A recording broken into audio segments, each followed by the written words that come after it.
I'm delighted to welcome you all here today to Inclusion Australia's Make Money Decisions Real webinar. I'm Maeve Kennedy and I'm the Senior Manager at Inclusion Australia, and I'm joined today by two excellent panellists, Dariane McLean, a colleague of mine at Inclusion Australia. She's our Specialist Advisor, and Rhonda Faragher from the University of Queensland. I will allow them to introduce themselves shortly, but I just wanted to start today's webinar by acknowledging that we are all joining from unceded First Nations lands around the country. I'm on the lands of the Wurundjeri people of the Kulin Nation, and Dariane and Rhonda are joining from Larrakia and Yagara Turrbal country. So we probably have lots of attendees here from other countries across Australia as well. So I'd like to just take a moment to pay our individual and collective respects to the traditional custodians of country, and acknowledge elders past and present. Sovereignty was never ceded, and this always was and always will be Aboriginal land.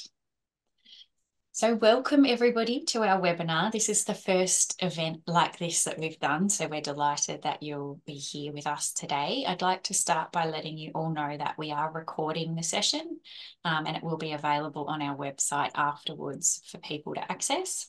There are different opportunities to ask us questions. You can use the Q&A function below. It should be at the bottom of your screen.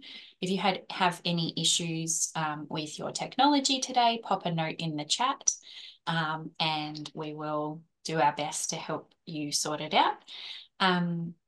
You can also see live captions at the bottom of your screen. There should be a CC image that says show captions. And if you click on that, you'll be able to see live captions pop up on the back of your screen, on the bottom of your screen. So without further ado, I'd like to hand over to Dariane and then to Rhonda to introduce yourselves to the guests today. Thank you. Thanks very much, Maeve. Excuse me. Well, lovely to be here today. And I'll be honest, I'm a tad nervous, but hopefully that'll subside in time. So I'm a member of the Inclusion Australia team. I have been for over 2 years now. And I guess what's important about me that brings me to this role, and I guess to this webinar, is I have a 45-year-old son with very high support needs, with complex presentation of of intellectual disability and autism.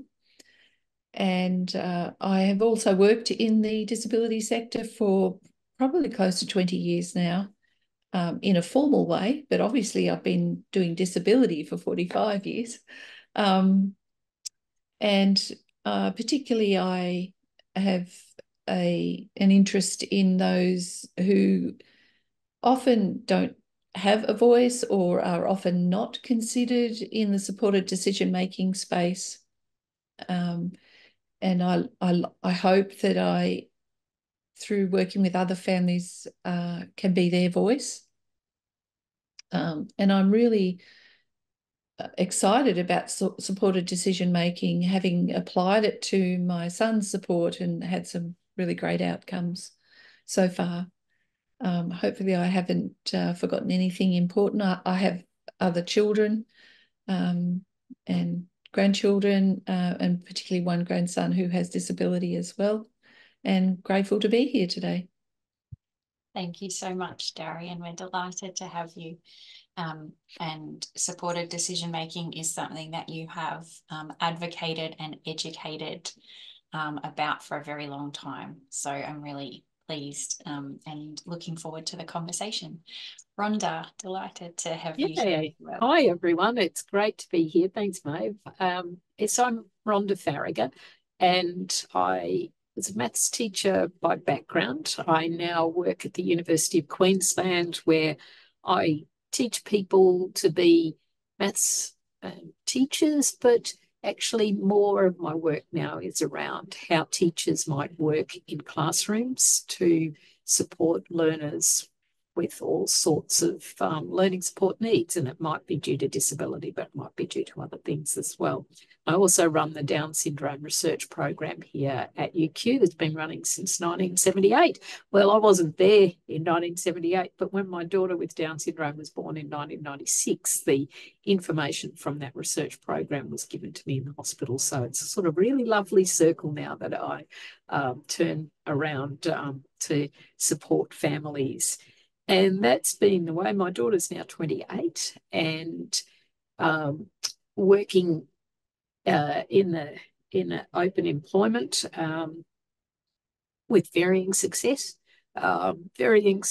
around finances. I have 2 other children, and they have different support needs and also varying levels of financial expertise. And I would put myself in that basket. So I think I'm looking forward to the conversation today, and I think we will learn that there's good things that we can try, but it's a very individual approach. So looking forward to the conversation. Thanks for including me in it. Thank you both so much for being here. So just to talk everybody through the format for today, we will do spend time in a Q&A session with Dariane and Rhonda, and then in the last 20 minutes or so of the webinar, we will take questions from the audience. So I'll be reading them out from the Q&A chat to our panel, and throughout we'll try to answer your questions if you pop them in the Q&A chat as well. So we'd like to start with our first question, and just say thank you as well, and a reminder that this webinar is being recorded. No attendees' faces or details will be shown, and I'll do the reading out of the questions, but we are recording the session and it will be available to attendees afterwards and also online. So question 1. I might start with you, Rhonda, and then I'll pass to Dariane. Could you introduce us to the idea of building the financial independence of people with an intellectual disability? I guess recognising that this can be difficult and that there are some very real duty of care safeguarding considerations, but also recognising everybody's right to being involved in making decisions and having agency in their own lives. Yeah, thanks, Maeve. And as I said, I'm a maths teacher. So one of the things that struck me in this area is that a lot of people think it's about maths. And a lot of what happens in schools is that particularly students with intellectual disability, once they get into high school, start being advised to do life skills or functional maths classes. And often they will focus in on things like counting coins and making change and so on. And those sorts of things were once really important, but that time has moved on, and that takes such a lot of time. And it's time that would be better spent doing other things, which we can talk about as we go along, and we will. One of the things that we've learnt about people with Down syndrome is that they have dyscalculia, most. And so one of the really difficult things about spending a lot of time doing arithmetic and the arithmetic of money is that they probably won't get it. And you're wasting a lot of time doing that. Whereas what we really need to focus in on is the conceptual understanding of what's money for, and how do you make sure that you have sufficient money to use it for what you need in life. And those sorts of concepts are really within the scope of somebody who has struggles with the arithmetic. So I'd like to, I guess, when we're thinking about financial independence, focus less on the mathematics side of it. And as a maths teacher, that might be a bit of a heresy, but anyway, let's say that we'll focus less on the math side and more on the conceptual understanding, because that comes into the safeguarding part, that if you've got somebody who is spending a lot of time trying to do the arithmetic, they're probably not getting the attention that's needed around the deep concepts, and that does put them at risk of financial abuse, and that is a real risk. Thank you very much, Rhonda. Sorry, I'm going to pop back on screen. Yeah, I think that's an excellent introduction to it, and the concept of functional money and the role that money actually plays in our lives and in our independence is really interesting. Dariane, I might pass to you now for your reflections as well. Sure. Yeah, that was a great introduction. Thanks, Rhonda. And I guess I'd like to add to that, that in explaining those foundational concepts, we also need to be broad in our approach, or very individualized, and be thinking about individuals who have very high support needs, and often they may not have speech as communication. And also thinking about testing the theory as to whether they would understand or would not, even the most basic fundamentals. And my experience is that I like to test that theory, and at least provide some level of information in a way that they can conceptualize it, to ensure that we are giving everybody the best opportunity we possibly can to be making decisions about money in their life, however small that might be. I think it's a really key principle, and interestingly, it is something that at age 45, my son is now being offered that information, because we've kind of been preoccupied with some other issues for him, and have only just started the supported decision-making process in a very focused way. But we are now looking at trying to assess his level of understanding, trying to think about what would be the concepts that would help him to understand the principles involved in money decision-making. And that all takes time. But so my encouragement to any parent would start as early as you can, even in the smallest way, helping them to understand, the aspects of money that they need to, even about their NDIS plan. And let's not assume that they're not understanding at all.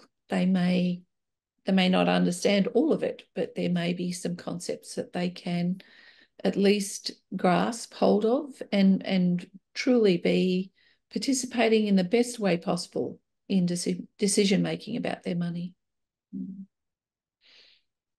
Thank you. I think that leads us in really nicely to our next question, which is talking about, I guess, the purpose of building money skills, and why that's important. It might be fairly self-evident to us, I guess, and it's something that we can often take for granted, working, using and learning about our own money. But I guess, as you said at the start, Rhonda, it's probably fair to say that we're all at different points in that journey, and that financial literacy is not necessarily something that's accessible to a lot of people for a lot of different reasons. So I'm interested in hearing from you both about your reasons on why it's important to build money skills and understanding for people with an intellectual disability, and why do you think that substitute decision making might not be the answer? And I'll go to you first, Dariane. Thanks, Maeve. Yeah, well, this is a big one for me. I think just to really quickly give some foundational history for my son particularly, he did live in supported accommodation for 12 years. For the last 10 years, I have been supporting him through self-direction and a service for one model.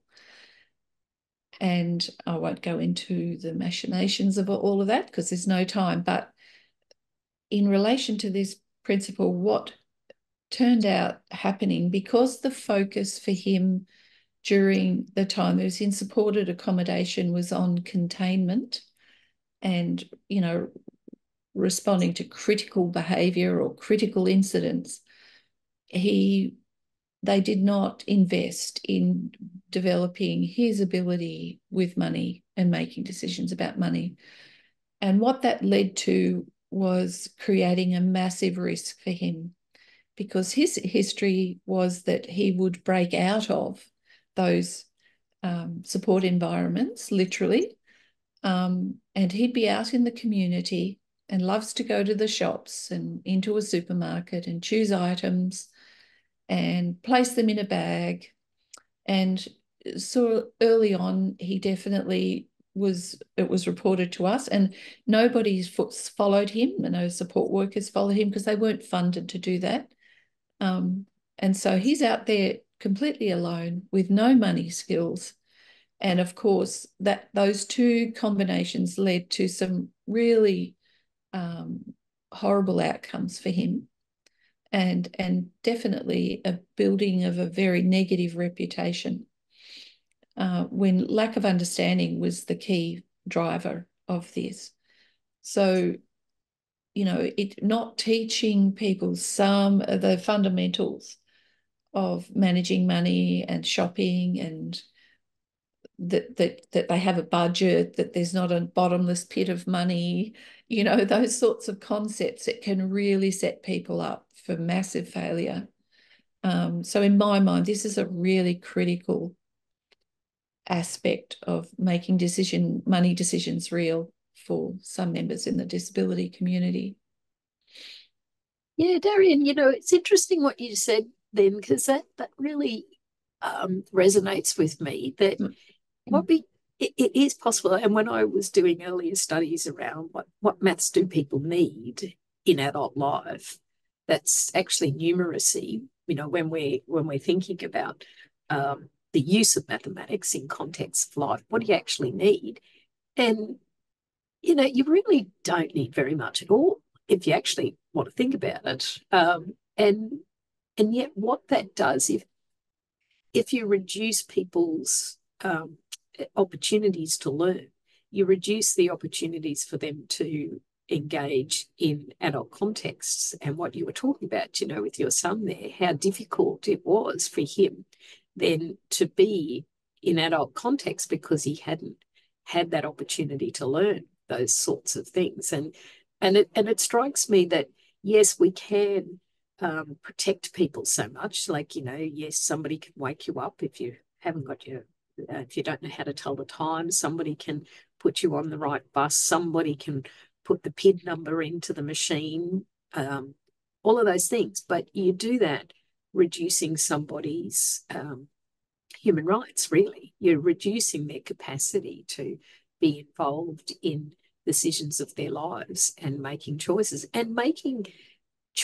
that might be wrong.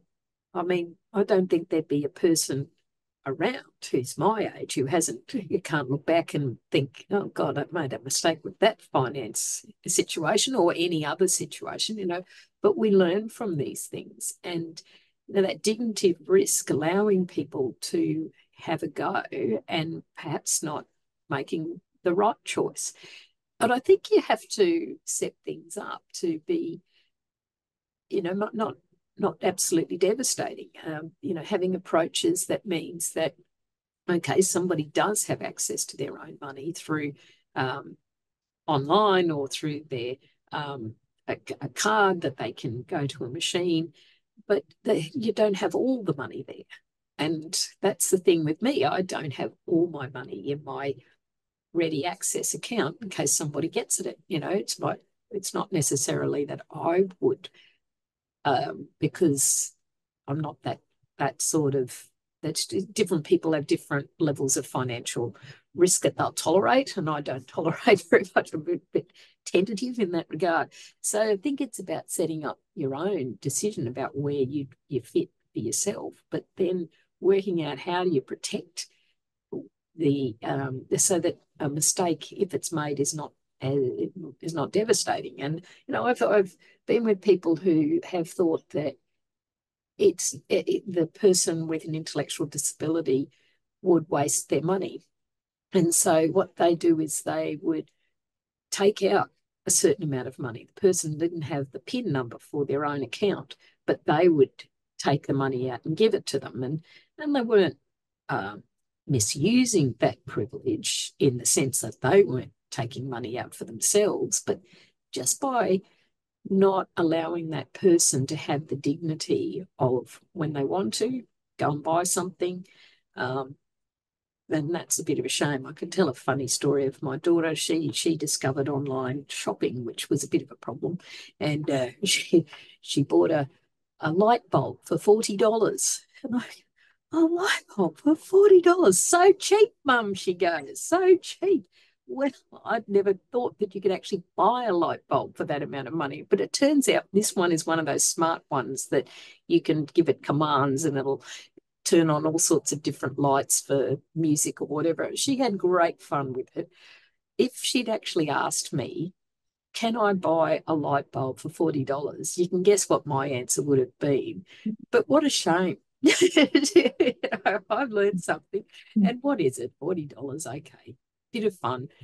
Nobody's, didn't break the bank. Yeah. It's a great point. And I think too, for people who are non-speaking and you can't sort of have these articulated conversations, we can make assumptions about their understanding and skill level. And we had an occasion where my son left and nobody was with him, which is the way he prefers it. And there were some attempts at the local bank ATM of a card being put in. So he'd actually grabbed the card and gone to the bank and knew where to put it in, but he didn't know the rest. Yeah, so making assumptions that he wouldn't understand that process, again, created risk for him and, set him up to fail, where he knew exactly what he was doing. He had a plan in his head. He was walking to the local bank. He was going to put a card in and get some cash out. Yeah. So true. Thank you both very much. I'm going to keep popping up and talking about our next questions as well. But I will let the conversation go as much as I can because I think it's so interesting to hear from you both. So our next question is about the path to building money skills, and we've had a comment, a question in the chat about it as well. So we know, and Rhonda, you've already talked about a little about the need for individualization, so that the need that this approach has to be tailored. Everyone's different and everyone has different needs. So the path to building money skills and to relevant safeguards will be individual to the person and their situation. Can you talk to us a little bit about what that looks like from your perspective, and how we can increase people's conceptual understanding? Sure, yeah. And as Dariane said, it starts early. And that's, I'm a big fan of that, that understanding money and financial literacy is in the Australian curriculum.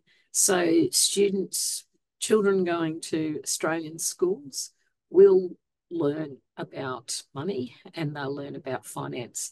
And that's most appropriate for our students with intellectual disability as well. And when we've got little children, giving them the idea that money buys things is an important part. Now, one of the challenges, as we all know, is with money becoming more and more hidden, that it's, cards and those sorts of things rather than the tangible object. It's more difficult. But if we also think that money in itself is a secondary thing, so we're trading goods in a sense, and this is just an intermediary part. So that's been the way it's worked in the past. It doesn't mean to say it continues to be, but it is a helpful thing for children from quite a young age to begin to develop their skills of understanding that you have to give something to receive something. And so, letting children buy something at the tuck shop, letting little ones pay for things, tapping onto the cards when they go on the bus, doing all those little things, helping them to understand that it's a transaction. Then when they move into school and they start to, it's often in mathematics, but it's in social science areas as well, but understanding the arithmetic, the mathematics underlying the use of money and the financial literacy, it's important. But it shouldn't take over. That's my issue. So yes, I'm not saying we don't ever do it. Of course we do. Probably the emphasis on coins will fade as time goes on. And coins are particularly difficult. We all know, the difficulty of our $2 coin being smaller than our $1 coin, all those sorts of things, the combinations of standard coins if you travel overseas and you're working with a new currency, those things that you just know, grab that 50, grab 2 20s and 10, those sorts of combinations that we just learn off by memory. We don't actually have to work it out arithmetically every time. Those sorts of things were important and of diminishing importance. There's talk that cash will disappear altogether.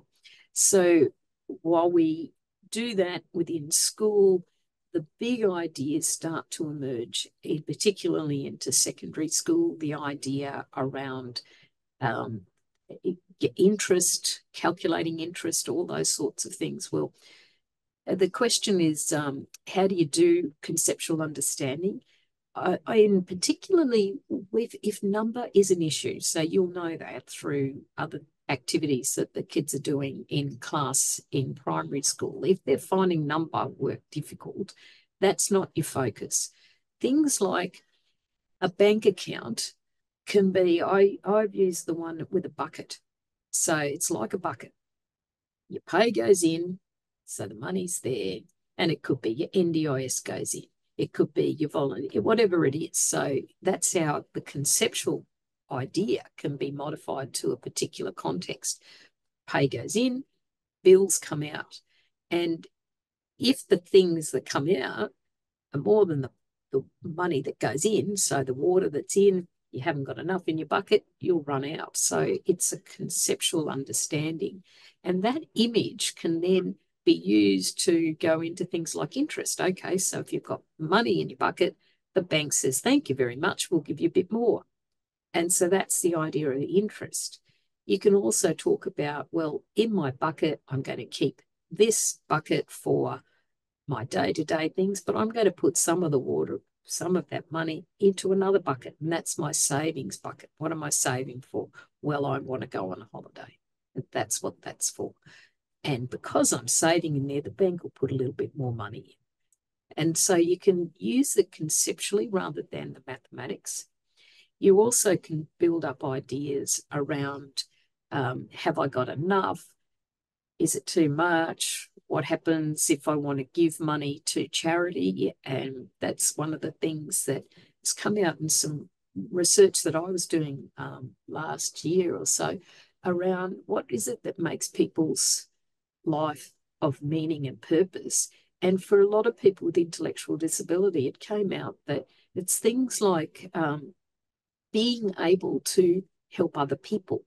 And there were people from India who were saying in their work that it was actually really powerfully important for them as a society to give to other people. And for people with intellectual disability, it really gave them a sense of purpose, that they weren't always the recipient of other people's help, that they could actually generously give to other people. And I think sometimes that's forgotten. I think I might have rambled on a bit too much because I've actually probably gone off topic, Dariane, so you better take over. No, you haven't at all. Look, I'll just quickly say that, I'm a huge believer in understanding that person enough that we know how we need to deliver the information. So, there's lots of tools out there, and, obviously Inclusion Australia and many other organisations have put together tools around decision-making and money decisions. but it's important to take those concepts sometimes and then apply them very individually to the person that you're supporting. And an example that came to my mind is what we've discovered. My son really struggles with direct communication, so actually having conversations with him about stuff. So we use video a lot. So we'll put different concepts together in a video form, and then we deliver that message to him, adding in motivators and things that he connects with. But it means that he can play that over and over again. So it really solidifies the concepts that we're trying to offer him. And it's, I think, having that opportunity to revise and remind and do it privately. It's always struck me that a lot of money can be very public. So I remember, when coins were a big deal and when I was traveling overseas, and I remember going to the counter and I'm just looking at these coins, trying to work out what one it was. And I remember asking someone, "What's this coin?" And she says, "It's a dime." And I thought, I know it's a dime, but how much is it? It didn't say anywhere on it. And I just thought, that's what, it's so public that you don't know if for much of money transactions. And so your strategy there of having a video that can be replayed and a person can watch it and learn it from it as much as possible, I think is a really important thing. And I see the note that Claire's put in there. Maybe we might talk about that in more detail later on. But I was just thinking about, that risk of getting it wrong. And that's really, really tough. And it's not to say, well, I was saying, yeah, there's dignity and risk. There is, but there's also big risk in this area. And we know around scams and so on, it can be highly accomplished people who get conned. I was hearing on the radio of some people who got conned out of an enormous amount of money because they were tricked into replying from a text that had become embedded in a conversation that was a legitimate conversation from their bank. And, so they clicked on a number, rang it, and got a very slick call center. And, it just brings to stark awareness that everybody is at risk, and our people with intellectual disability are equally at risk, perhaps more so, likely so. And so I guess that's a fine, very fine line. And I hear, read there, we can, Claire, thank you for that contribution. And I'm sure we'll talk more about it. And Dariane, you'll have much more experience to share with that one. But that sense of, yes, it's an acknowledgement that this is a risk, and giving people the opportunity to learn as much as they can, but also how to prevent risks, like things like absolutely never, ever, ever respond to anything in a text, never click the link. And yeah, that's a prohibitive one, but it's just at this stage we have very little protection from perhaps people like banks and so on that may come in the future. We've just True. Sorry, Dariane. No, I was just agreeing. That's very true. We've just been developing a few resources about money decisions as an organisation, and talking to lots of people about what resources would be useful, what's out there already, and what we can build on. And we have found there is very little that is actually available at the moment. And that scams is a really big one for people with disability that we've spoken to when we're trying to work out what resources we need to develop. Scams comes up a lot in terms of people being worried themselves and wanting to learn and wanting more information as well. So we've got some materials around that at the moment, but it's obviously an incredibly complex and really changing space. Yeah, and my fear is that risk of scamming will actually start to reduce the access for people with intellectual disability, because the people around them are so fearful about that risk. But one of the things that I've learnt over the years is you can't just look at one risk. You have to look at all the risks. So the risk of not, as I pointed out before, not educating and giving them the support they need to make decisions around money is also a risk. And, you know, which one's the greater risk, and so forth and so on. Like, for example, you know, my son was locked into his support environment for many years, and it took me a lot of work to fight that. But in the end, you know, I had to keep emphasising to them, yes, you're looking at the risk of when he's out in the community, but you're not looking at the risk of him being locked in. And how are they any less, especially measured against human rights? So I think the risk thing's a challenge, but I think it can be managed as long as we take a balanced view. Yeah. And it's important, I think, always, in my view, to keep a perspective. I could be scammed, and I very nearly was. I had a call from somebody saying that they had somebody with Down syndrome stuck in the Philippines airport, and it was at the time just as we were coming out of COVID, and they needed to pay for a vaccine. And it was just so targeted, and it came with all sorts of people that I knew from Europe telling me, look, can you help, and all this sort of stuff. And I came so close, except that I didn't have the money that they wanted, so I couldn't give it to them anyway. But, you know, I'm so aware of how easy this can happen that it means that nobody's stopping me from having the opportunity to be scammed.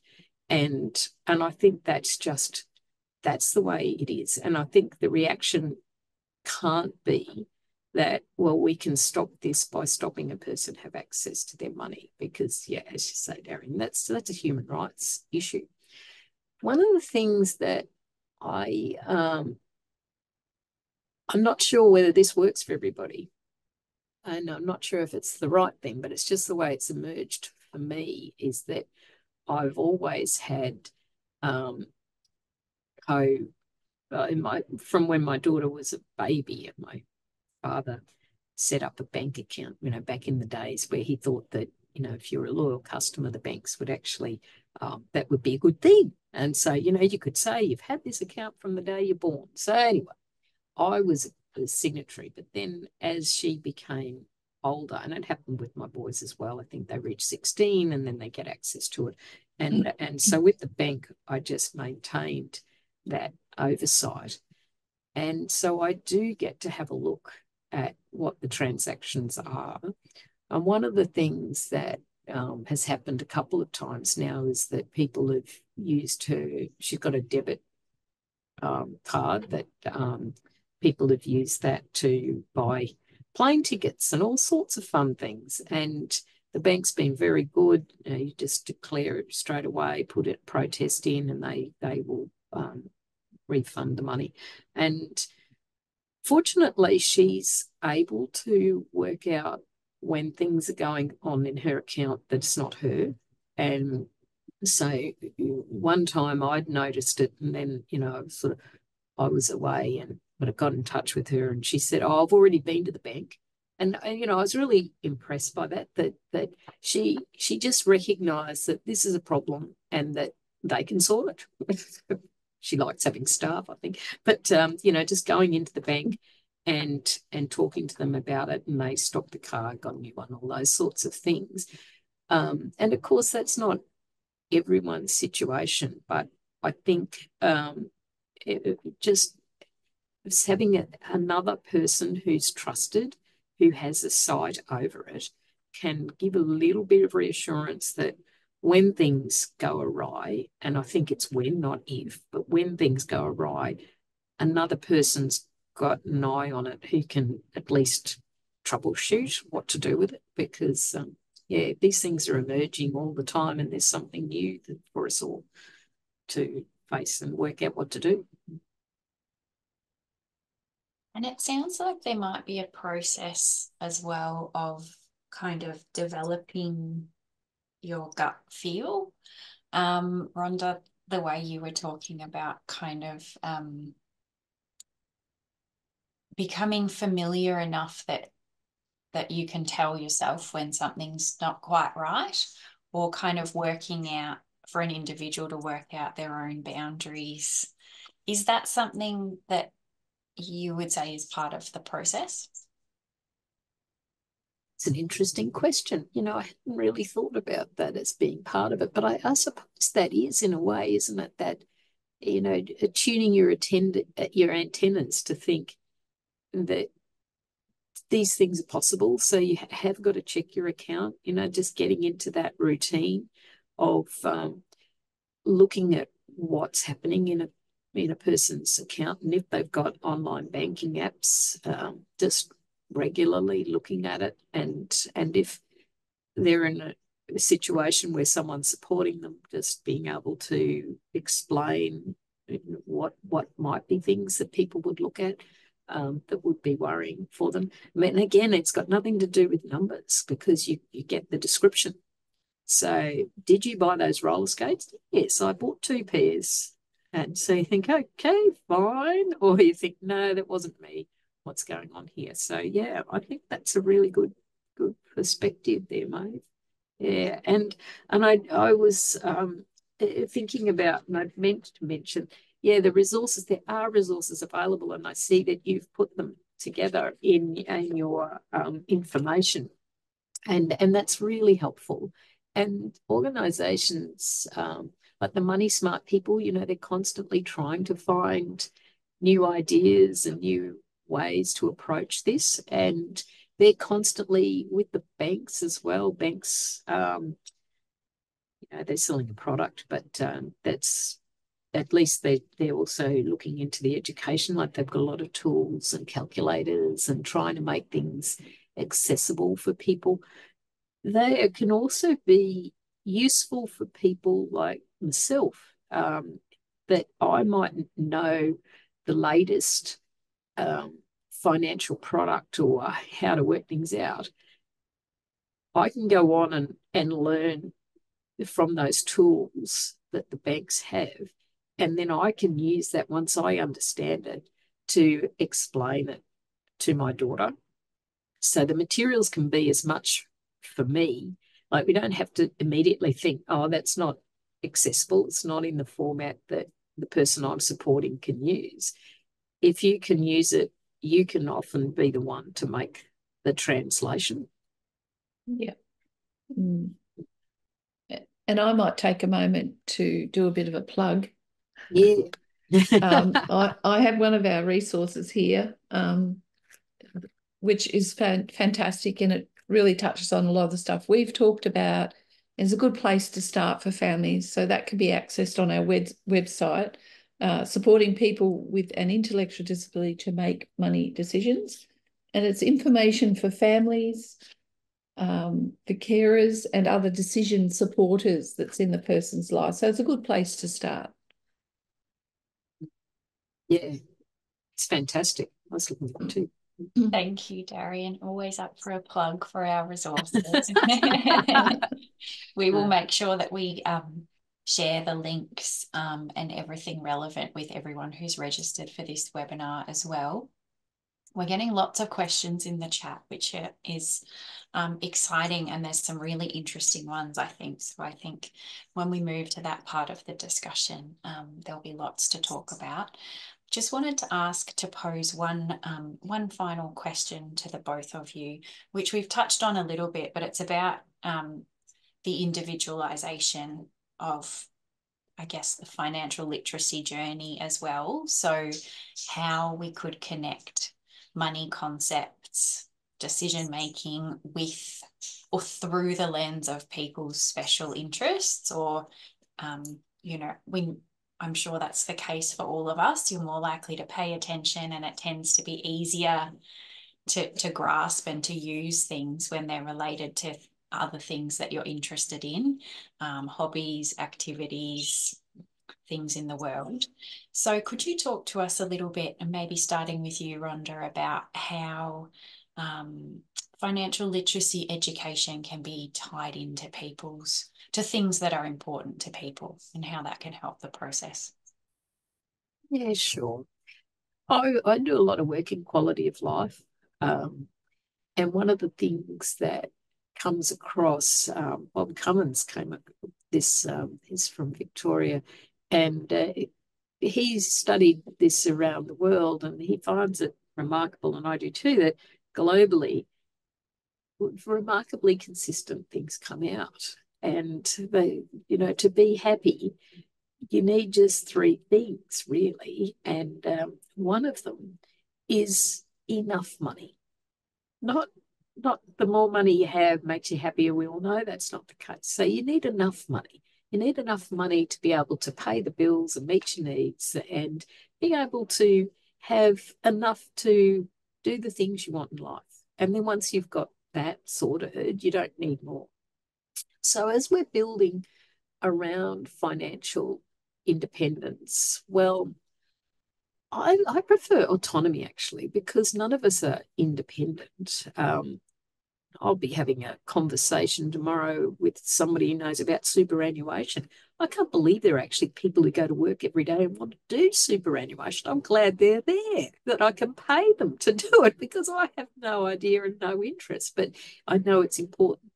And so when we need advice, we will accept it, and I think most people do. And so I prefer financial autonomy. And if we're thinking about helping people to move to that perspective, it's really important to know what matters for them. If you were to say to me, look, if you just save this, you'll be able to buy a really impressive red sports car. Even if I won it in a prize, I would not give it away, because I couldn't think of anything worse. But for some people, that's top of their list. So I think it's really important to think about, what is it that actually a person values? What do they want in their money? And then supporting them into thinking about what money means to them, what is the sorts of things that they want from their money. And I see one of the questions around impulsive buying. You get a sense that somebody who's buying impulsively is doing that behavior for not what they're buying. There's something else that is a need that they're meeting through that. And that's not a full answer. It's something we can pursue later on. But I think it's along the point of, what's the money for? What do we want with it? Why are we going to work? What are we doing with that? And if it's saving for a holiday, if it's these sorts of things, if it's buying clothes, if it's whatever it is, it's got to be what the person wants. But I think a self-centered approach of it's all about me. It's about what I'm going to buy, about my clothes, about my holiday, my car, my whatever, misses that point of how powerful it is for people to think that they're earning money and a fraction of that is there to be shared with others who don't have that same, who need it more. That's my take on it. What about from your perspective, Dariane? Tying money education or money decisions to things that are meaningful in people's lives? Yeah, no, it's a great question.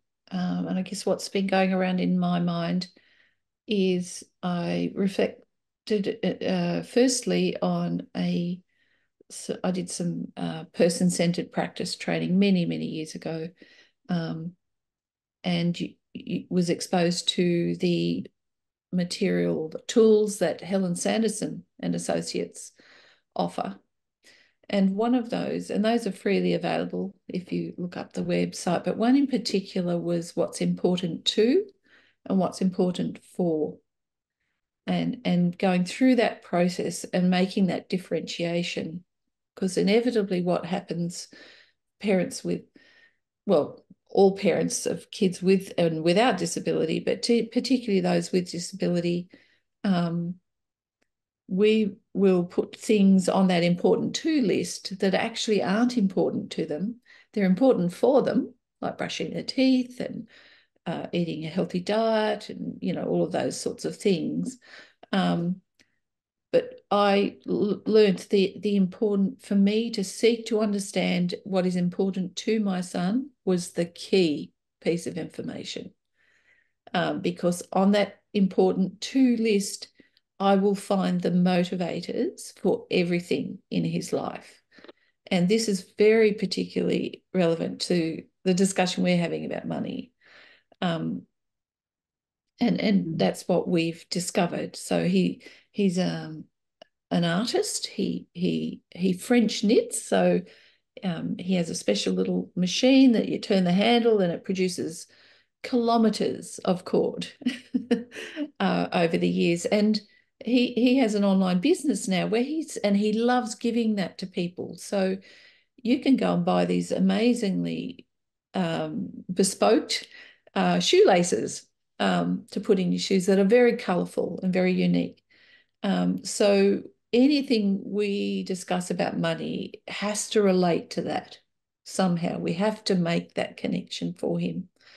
And the difference is so powerful. So really thinking about, okay, what's important to them, even at a minute level, when we're just starting to begin those learning processes, if the important to is not incorporated, it's really going to be difficult to get their attention and use motivation as a driver rather than compelling or forcing, or it just doesn't work. It's so powerful when they learn these principles through the concepts that are meaningful to them. So I'd certainly suggest that this is a critical foundation to all teaching, is understanding what's important to them. Hopefully that there were some other points that came to my mind, but they've disappeared. But that's a really important one, I think. That's fantastic. Thank you. And we can come back to that at any point throughout. We've got lots of questions in the chat. I've just been reading through them and thinking about the different themes that they cover. So there are a few questions around the kind of the how of the education. So we might start with one that's come in about, what do you think are the most important parts of money for people to understand and to build their capacity in? And the questioner has linked this to reduce the risk of losing independence or losing your autonomy or having substitute decision making. But kind of what would you say are the key foundational concepts? Dariane, I might give that one to you around that supported decision making, because I think it's a really, from my perspective, it's really tough, because I think it depends very much on an individual and what stage of life they're at, because it's a sort of like an onion. You things that you gradually learn more and more, but I'll hand it. Yeah. And maybe we can tie it more broadly into supported decision making as well, Dariane. We've had a few questions around that, advice around kind of approaching supported decision making. Yeah. That through. Yeah. Look, I think a good place to start is to look at what happens in a person's day, whatever stage they're at. What's the routine of the day, and then thinking about where could I step back a bit and allow them to have decision or autonomy over that decision, no matter how small it is, but always putting that frame in your mind. And even, a day in, not these days, but certainly some days in my son's life were particularly challenging for him and for the people supporting him. But I learnt over the years that I still needed to use that frame of, okay, looking at this his day, where could we introduce autonomy for him? And in fact, what we found was that the more autonomy we built into his days and his decisions, we saw some really interesting statistical outcomes, particularly around self-injury and property damage, some of those really challenging behaviours that I know there will be parents listening today who sometimes the concept of just surviving the day is the main driver. But I would have to say that what we learned was this supported decision-making and this autonomy is critical to all of that. Takes a while to get there, and hopefully you find some really good partners, multidisciplinary teams that can support that concept. I've certainly had the experience of working with OTs and speech pathologists who just were not on the same wavelength in terms of autonomy and decision making for my son. So just starting with the basics, I think, and what's really interesting is once I started, because I was at one stage, I was kind of the only one using this lens. But over time, the people around me and around him started to latch on and realise that irrespective of what the day looked like, there's some really great pieces of gold in there around supporting their decisions. And Dariane, one of the things that struck me in hearing you speak and your situation is that reminder that learning doesn't stop when kids finish high school. And I think that's a really reassuring point that you've made. And for your son, it was a fair way on, and you having to convince people by showing them what was possible, and that you didn't try to do it all in one go. And I think that's a really important message. And I guess too that if it hasn't worked, it doesn't mean that it won't work.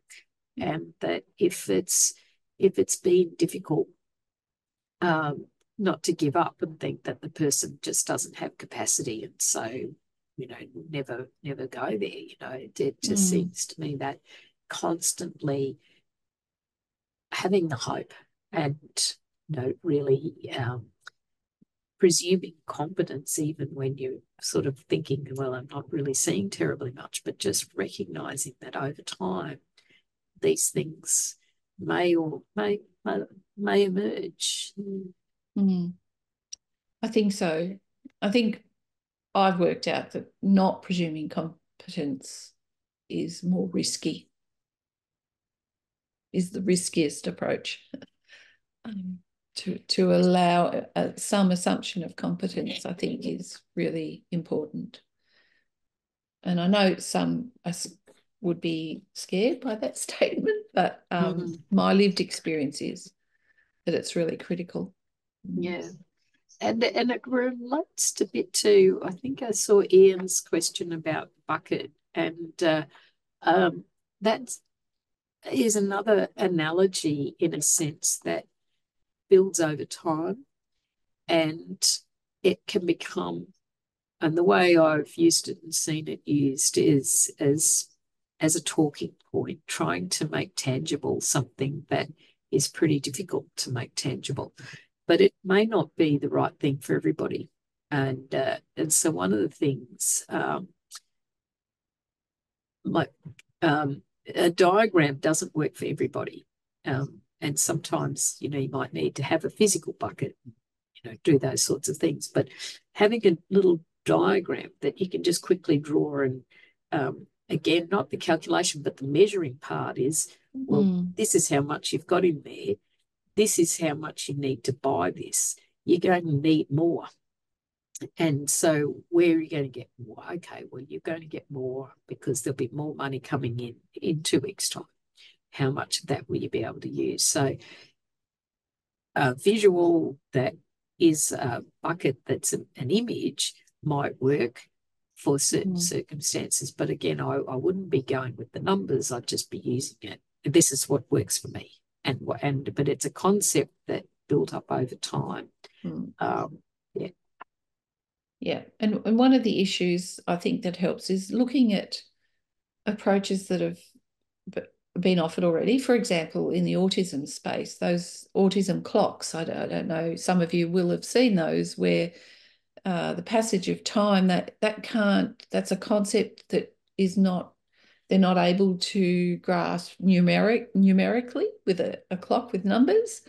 And particularly if they've got a task to do and there's time to pass, using a clock that actually you put it on half an hour, so there's a block of red colour. So as that time passes, that red disappears.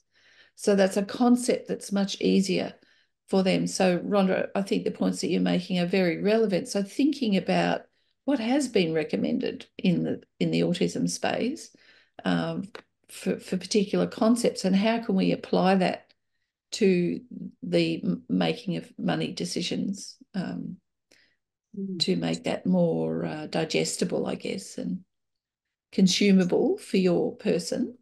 And to be honest, I would love to think, my dream would be that there'd be a place where parents could go where other parents share what they've done and the tools they've developed. I think that would be brilliant, because my experience is that parents are amazing inventors and developing of concepts that could be really useful to other parents. And there may be a space like that.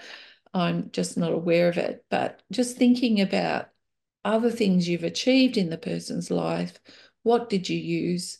How could you apply that to money decisions? There's a question we might go to next in the chat around that kind of knowledge sharing, quite a specific one from Ian, which I'm interested in as well. Any tips on learning how to read a bank statement in the app and on paper? Maybe to you first, Rhonda. Yeah, well, it strikes me that how often banks are changing the format. And just as I feel like I've got to know where things are on my online banking, they've moved, and then they'll put up something. Do you like our new look? No, I didn't ask you to do it. Put it back. But you're joking aside, I think it helps us to recognise that these aren't straightforward and easy things. I sit alongside my daughter when she'll let me, and we will talk about, what's there, and the text. She's pretty good at reading, so she's good at reading the text and knowing things that she's bought, and the amounts. The amounts don't mean anything to her, really. Like she could read the number, so she'd tell you, that's $25.76, but she has no sense, in my view, whether that's $2.50 or $2,500. She just doesn't. And so a relative sense of, is that an appropriate amount, is difficult for her.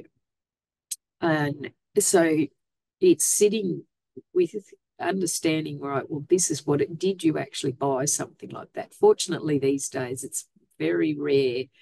I'm not sure that I've heard of it for a long time, where somebody goes to a cinema to buy their ticket, and instead of a $25 ticket, it's rung up as $2,500. It's just that sort of thing is pretty unusual. But so I don't have to worry too much about the amount. It's just looking, so you've bought this, you've bought that. And so it's just a matter of going through. And I've found repetition really helps, just getting a sense of, well, this is what it is here. And they're bringing in different tools in the bank of categories of spend, so that'll come up. And so I've found that a really helpful thing, to be able to say, well, look, you're spending a lot of money on this. Are you happy with that? Is that how you things to be. And this comes back to the point before, and I love that, Dariane, that important to or important for, I've got that written down because I think, there are certain things that are, this is actually the way I want to spend my money. But then again, you've got to have money aside for things that you need, but you probably don't think is all that important. Mm-hmm. Okay. Yeah. Yeah. I can't honestly say I know of a specific resource that would help somebody with intellectual disability read a bank statement or understand a bank statement. To be honest, there may be resources. The first thought that came to my mind is, are we actually putting pressure on banks to be more accessible? And we should. and building those resources as part of their offering, I think ought to be a conversation systemically, and it ought to be important. And I guess it highlights the work still to be done around, people with intellectual disability having access and to the financial space as well, apart from those of us who are already involved in advocacy in this space. There's not a lot of people outside of us thinking about these very routine resources that are available to every other person in the community. Why are they not prioritising accessibility? I see Mandy's made some comments about accessibility that CommBank offers, and that's really great to read. I think that's a really good point as well. And one of the things I've noticed, even through policy work, is sometimes there's more easy read around than we think, not often, but some of the banks, if you dig deep enough on their website, there is easy read information. Certainly Scam Watch and the ACCC have a little bit of easy read as well. So it's very difficult to find in terms of there's no centralised place for it as yet. But just as Mandy's put in the chat, certainly some of the banks do have that information, and also we can always start and keep asking for it as well. In the spirit of specific advice, I wondered if we go to a couple of questions as well. There's a question in the Q&A, in the chat, about specific resources for people who don't use spoken language or people who use AAC. Dariane, can I go to you first and see what you know in terms of resources? Yeah, that's a good question. I'll have to be honest, I don't know specifically. I certainly have a 10-year-old grandson who uses AAC, and I'm sure that will become more knowledge that I'll have as he gets older. They're just, we haven't really required that.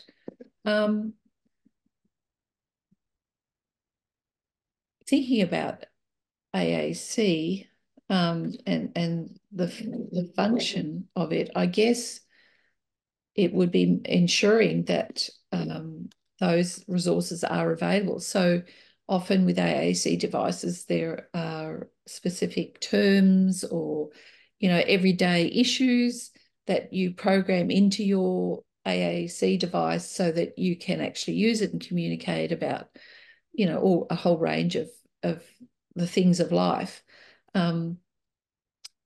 It would be interesting to see how much around money decisions are available or are even thought of in terms of being able to access that. I'm sure they are, but that's certainly what I'd be looking for, is terms or questions that are specific to money and the management of money, and at different levels, I think would be important. But I can't actually speak to specific resources. I apologise. No, that's all okay. Thank you so much, Dariane. I know in terms of supported decision making more broadly, there's an organisation in WA Waste, WAIS, and we can share their supported decision making resources in our email as well. But they certainly have a lot of information about supported decision making practices and principles for people who have more complex communication support needs. Thanks, Maeve. I should have remembered that resource, but yeah, they're fantastic. The last time I saw one of their videos, it was somebody was using a communication device. It was fantastic. And I was thinking about people with specific communication styles. If materials were not accessible that they needed, that would be an opportunity perhaps to ask for them, because if they went to their bank or the organisation, tax department or whatever that they're needing, provided material in a different format, that might be an opportunity for them to recognise where the gap is, because I think sometimes we don't know what's missing until people tell us, so, or tell, for any of us in any circumstance. So that's just, that's an opportunity too.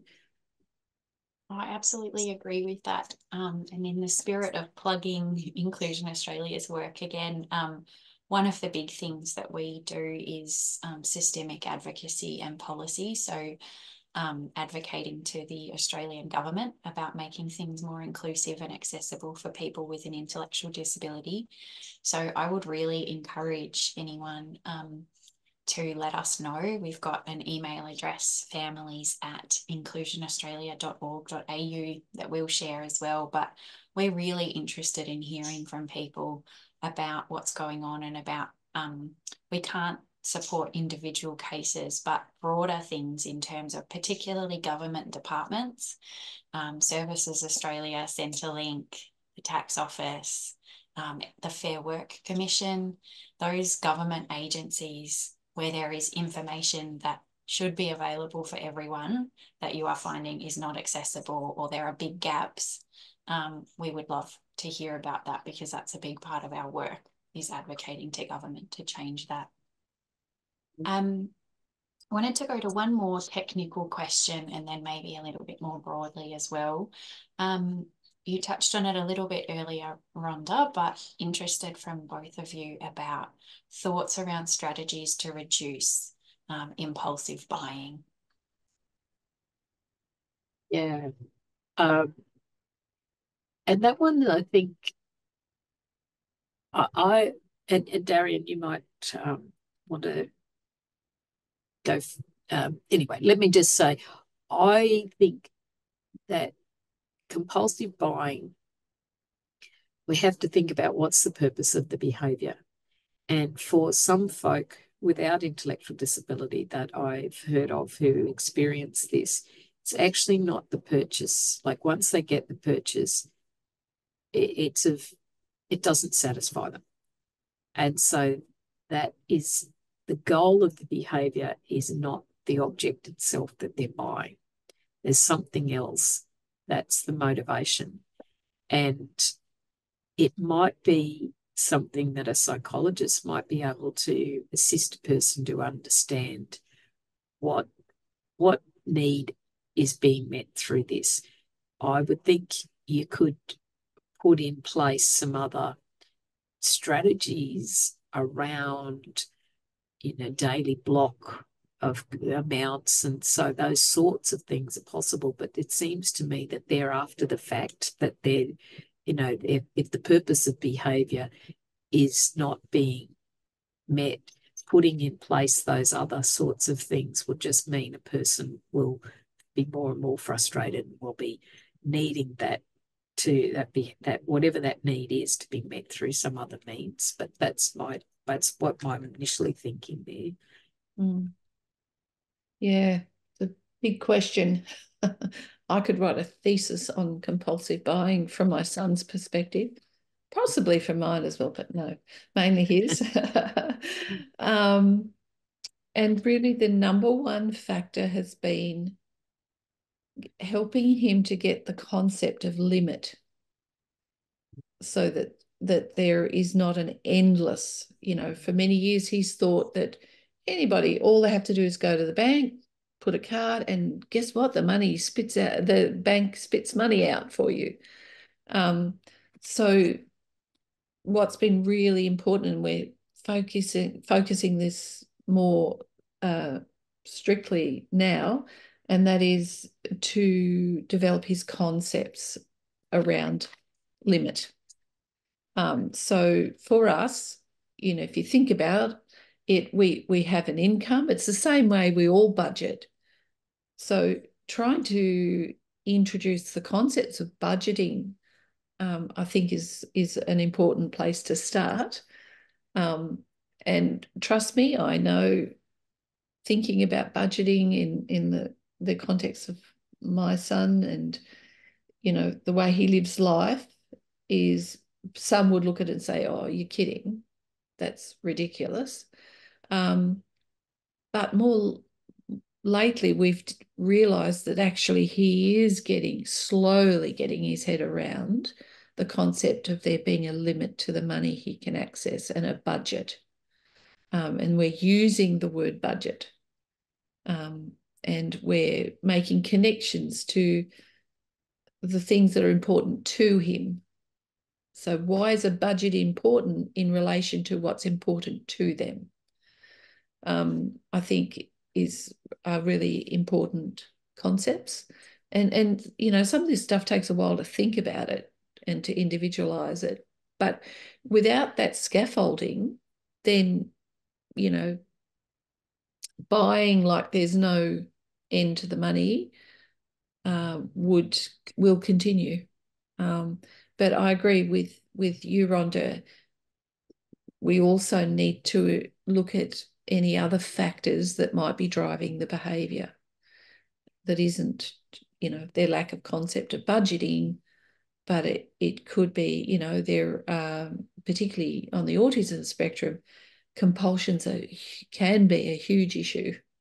And when it's happening and they're in the moment, it's pretty challenging to bring limit into that. So I think that it's a concept. So we've brought the budgeting piece to my son's whole disciplinary team. So the OT, the speech pathologist, the behaviour support practitioner, his direct support workers, we're all making decisions on or putting input into how we might better support him around compulsive buying and limiting and so forth. And we're coming from a place that when he broke out of his accommodation, he lived very close to Spotlight. And he's a wool artist. So mix those two together, and no limit, no concept of budget, compulsive behaviour. There were huge outcomes. And thankfully, that store was very understanding as the learning happened. But he would go into a Spotlight and he didn't want one ball. He wanted the whole packet that was up the top. And each ball is worth $7 and there's 10 in a packet. And he would just load up his big bag and he'd walk close to the checkout, but he didn't necessarily always engage in the purchasing process. And of course, off he'd go with his thing of goodies, and then somebody would have to go and locate him and encourage him to take them back and so forth. So we've come from that place to him now actually using the word budget and starting to get some concepts around particularly how that's related. So his goal is he doesn't want support workers. He wants independence.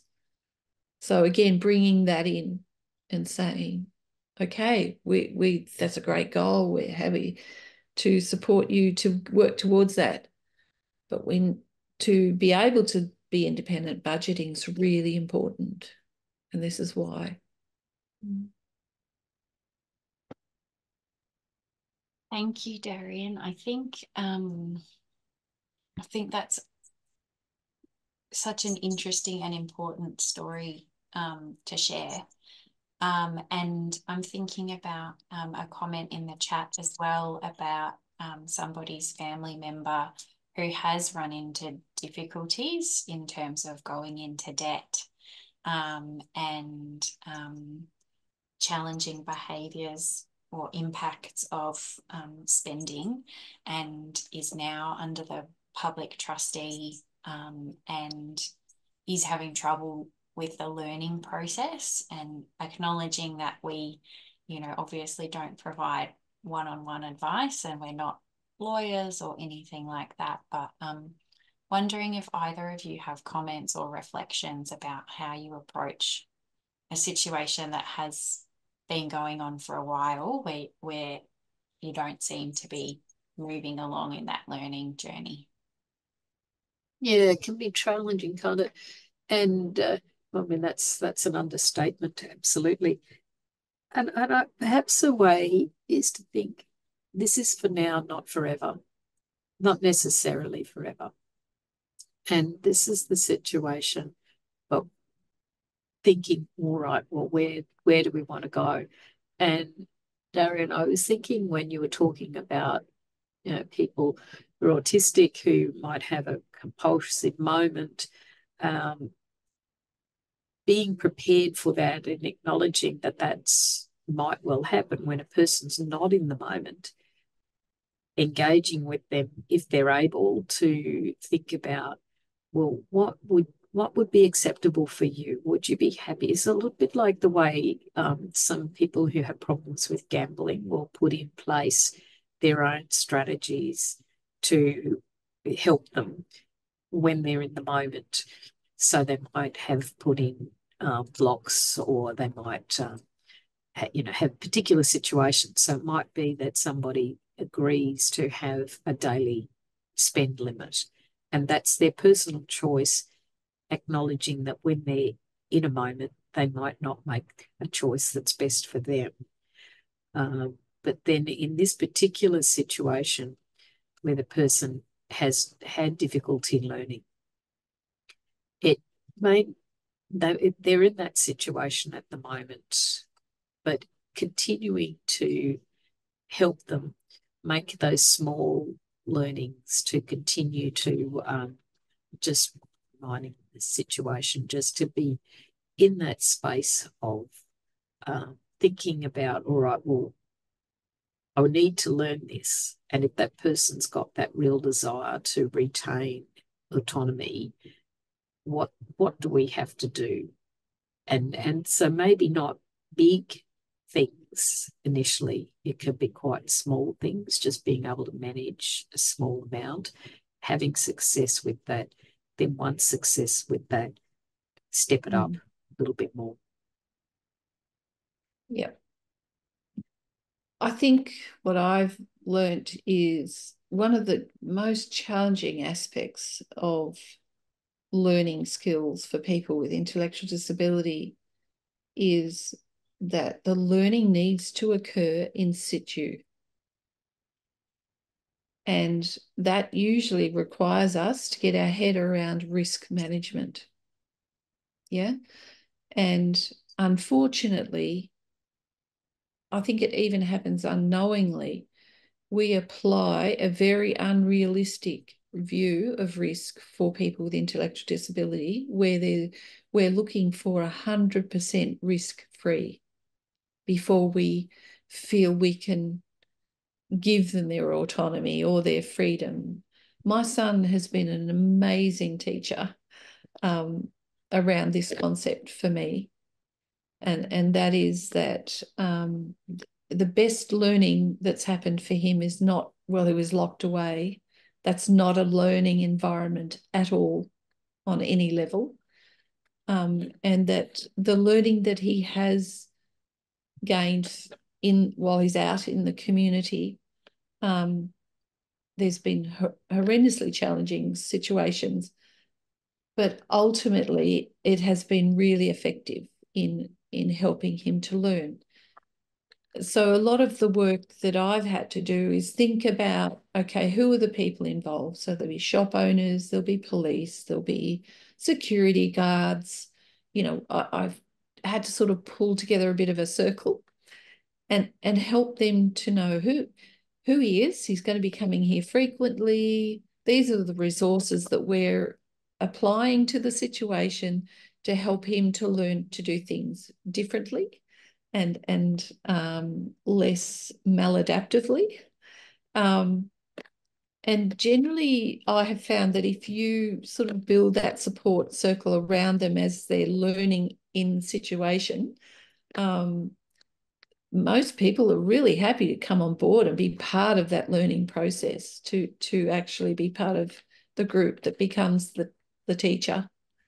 And sometimes that means that you need to give them some advice around, if he turns up, you know, this is what works best for him, in terms of even how you speak to him or respond to him, letting them know that they're not at risk. He's not going to do anybody any physical harm, you know, kind of putting all of those elements to build them up for success.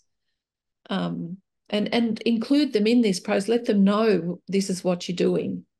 This is what investment you're making in helping them to succeed as they engage in a monetary space with the community.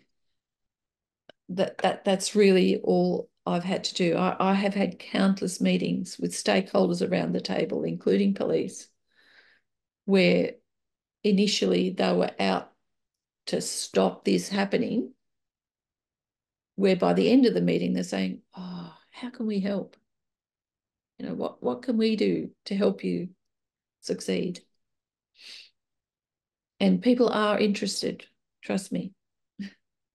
I think that's such a good way to finish up this session. And thank you so much for sharing your experiences, both of you, I think. People may have more questions. I do encourage you to reach out to us if you'd like to keep talking, or if you'd like us to share more information. We absolutely will be sending out the resources that we've talked about by email afterwards, and a recording of this session. We also have lots of information available for free on our website, inclusionaustralia.org.au. I just wanted to say such a big thank you to Dariane and to Rhonda.